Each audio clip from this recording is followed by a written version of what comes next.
بسم اللہ الرحمن الرحیم الحمد لولیہ والصلاة علی نبیہ محمد وآلہ وصحبہ اما بعد۔ ادارہ تربیت المعلمین کی جانب سے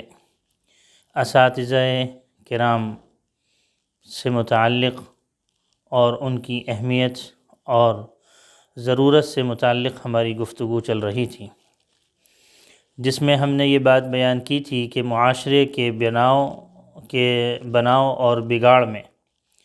معلم کا بہت بڑا ہاتھ اور کردار ہوا کرتا ہے،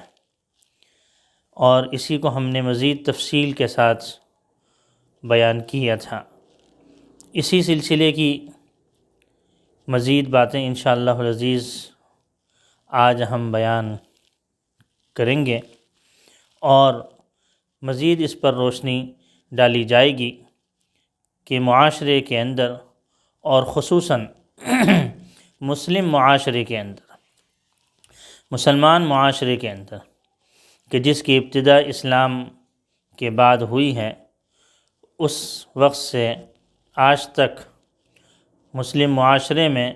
استاد کا کردار اور استاد کی اہمیت پر بہت ہی زیادہ زور دیا گیا ہے۔ دیکھیں، استاد طالب علم کی تعلیم اور تربیت دونوں ہی کیا کرتا ہے، تعلیم بھی دیتا ہے اور تربیت بھی کرتا ہے، اور ہماری جتنی بھی تعلیم گاہیں اور مدارس اور اسکولز ہیں، ان سب کا ایک ہی منزل اور ایک ہی مقصد ہے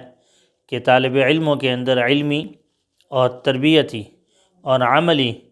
جو ایک کردار، اعلیٰ کردار ہونا چاہیے، وہ ان کے اندر پیدا کرنے کی کوشش کی جائے۔ پہلے بھی یہ بات میں نے عرض کی تھی کہ یہ استاد کی جو مثال ہے وہ ایک معمار کسی ہے، وہ ایک بلڈنگ کو بنیادوں سے کھڑا کرتا ہے، مختلف مراحل سے گزرتے ہوئے، اور کئی مہینوں کے بعد، بعض اوقات کئی سالوں کے بعد ایک عمارت کھڑی ہو جاتی ہے۔ اسی طریقے سے ایک معلم وہ ایک چھوٹے بچے کو لیتا ہے، اور ایک وقت ایسا ہوتا ہے کہ اس کا یہ زمانہ بھی لاشعوری کا ہوتا ہے، اور ایسا بھی ہوا کرتا ہے بعض اوقات کہ جو اس کی علمی اور عملی زندگی ہے وہ اتنی کم عمری میں ہوا کرتی ہے کہ اس کو اتنا بھی یاد نہیں رہتا بعض اوقات، یعنی بڑے عمر میں ہو جانے کے بعد چھوٹی عمر کی باتیں بھی بعض اوقات یاد نہیں رہتی۔ اتنی ابتدا سے اور اتنی بنیاد سے وہ اس بچے کی بنیاد رکھتا ہے، اور علم و عمل اور اس کی تعلیم اور تربیت شروع کرتا ہے، اور مختلف مراحل میں اس کی سیرت اور اس کی صورت، اس کا علم اور اس کا عمل، اس کی وہ تعمیر کرتا ہے۔ اور جیسے میں نے عرض کیا کہ کئی سالوں کے بعد، اور پھر کئی سالوں کی انتھک کوشش اور جد و جہد کے بعد، وہ اس بچے کو قوم کا ایسا مضبوط سپوت بنا دیتا ہے، اور علم و عمل کا وہ اعلیٰ معیار اور ایک سانچہ بنا کے دنیا کے سامنے پیش کرتا ہے، جو سب دنیا کے والوں کے لیے ایک آئیڈیل کی حیثیت رکھتا ہے۔ بعض اوقات جیسا کہ ظاہر سی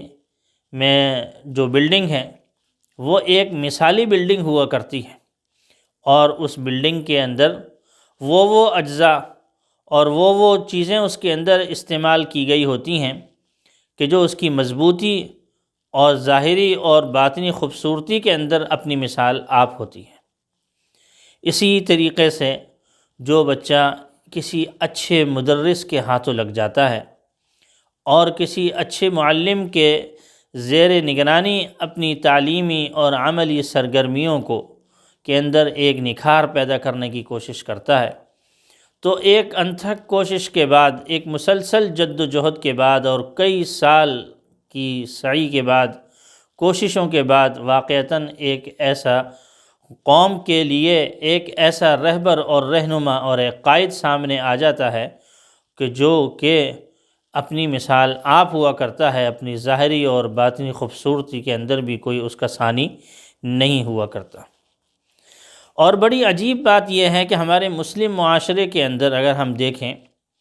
تو مسلم معاشرے کے اندر صرف اور صرف وہ یعنی اس دنیا کے اعتبار سے اس کی پرورش نہیں کرتا، بلکہ دنیا اور دین دونوں اعتبار سے، دنیا اور آخرت دونوں اعتبار سے اخروی زندگی کی لازوال کامیابیاں اس کو عطا ہوتی ہیں، اور اس کے اندر صرف اور صرف اگر دخل ہوتا ہے تو استاد کے اہم کردار کا ہوا کرتا ہے۔ تو بہرحال یہ مسلم ہے یہ بات کہ اگر استاد کی محنت ہو، طالب علم کتنا ہی کن ذہن ہو، طالب علم کتنا ہی لاپرواہ ہو، طالب علم کتنا ہی چھوٹا کیوں نہ ہو، اگر استاد کی محنت اور استاد ایک معیاری استاد ہو جو دنیا اور آخرت کے اعتبار سے اس کی کامیابیوں کو سوچتا ہو، اللہ جل شانہ کا اجر کی جانب سے جو اجر ہے، جو ثواب ہیں دین و دنیا کے اعتبار سے وہ اس بات کو سمجھتا ہو، انتہائی اپنے فن کے اندر ماہر ہو، تجربے کار ہو، امانت اور دیانت سے وہ لیس ہو، تو انشاءاللہ العزیز وہ اس طالب علم کے اندر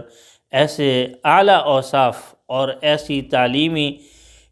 صلاحیت اس کے اندر اور عملی صلاحیت اس کے اندر پیدا کر دے گا کہ واقعتاً اس کہنے میں مجبور، یعنی دنیا کہنے پر مجبور ہوگی کہ واقعتاً ایک ایسا ہے جو کہ ہمیں ایک استاد کی محنت سے ہمیں ایک ایسا آدمی ملا ہے کہ جو ہمارے لیے آئیڈیل کی حیثیت رکھتا ہے۔ اور آج نہیں، زمانہ دراز سے، اور جب سے یہ دنیا قائم ہوئی ہے اس وقت سے الحمدللہ کئی ایسے جو ہے وہ صاحبان ہمارے سامنے آئے، کئی شخصیات ہمارے سامنے آئی ہیں کہ جو کہ اپنے علم و عمل کے اعتبار سے اپنی مثال آپ تھی، اور اللہ جل شانہ نے ان سے دنیا کے اندر بہت زیادہ کام لیا۔ ہمارے اسلامی معاشرے میں اور اس مسلم معاشرے میں بھی اور اس سے پہلے کی زندگی میں بھی دین و دنیا کے اعتبار سے، دونوں اعتبار سے اللہ جل شانہ نے ایک استاد کی وجہ سے ایک طالب علم کو بنا دیا، سنوار دیا، اور وہ دنیا کے لیے ایک آئیڈیل اور ایک رہنما کی حیثیت اس کی بن گئی۔ تو لہٰذا یہ بات مسلم ہو گئی، اور اس میں کسی قسم کی کوئی دوسری دو رائے نہیں ہوئی کہ معلم کی حیثیت ہمیشہ ایک ریڑھ کی ہڈی کی سی حیثیت ہوتی ہے۔ وہ جو تعلیم کا بندوبست کرتا ہے اور جو وہ انتظام تعلیم کا اور علم کا اور عمل اور تربیتی حوالے سے جو کام کرتا ہے، وہ ایک بنیادی کردار ادا کرتا ہے اور ریڑھ کی ہڈی کا کردار ادا کرتا ہے کہ جس سے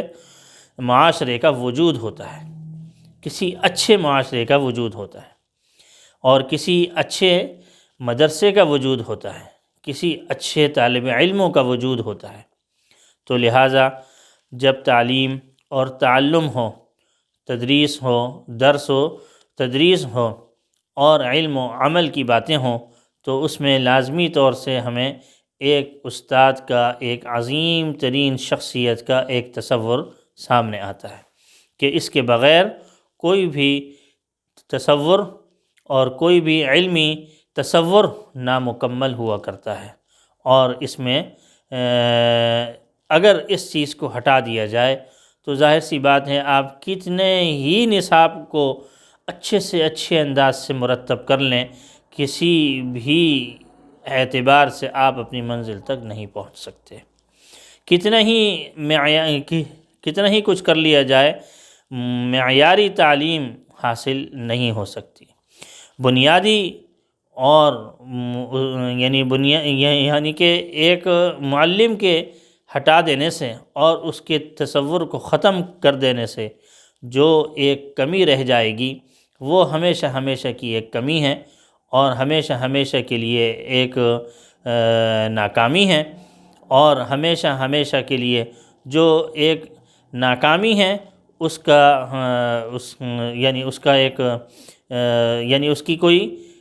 منزل ہمارے سامنے نہیں آتی، وہ ہمیشہ ہمیشہ کی کامیابی سامنے آتی ہے۔ تو لہٰذا تعلیم اور تعلم کے اس تصور کے ساتھ اور اس مسلم معاشرے میں استاد کے کردار کے ساتھ، خصوصیت کے ساتھ جو ہمیں جو ایک کردار سامنے آتا ہے، اس سے کسی قسم کا کوئی انکار نہیں کیا جا سکتا۔ سرکار دو عالم صلی اللہ تعالی علیہ وعلی آلہ وصحبہ وسلم کے زمانہ نبوت سے لے کر آج تک مسلم معاشرے کے اندر اللہ جل شانہ نے اس استاد کو ایک عظیم ایک فرضیت اور ایک عظیم ایک منصب سے انہیں سرفراز فرمایا ہے۔ انشاءاللہ العزیز اگلی نشست میں اس سلسلے میں ہماری بات ہوگی۔ اللہ جل شانہ عمل کی توفیق عطا فرمائے۔ وآخر دعوانا ان الحمد للہ رب العالمین۔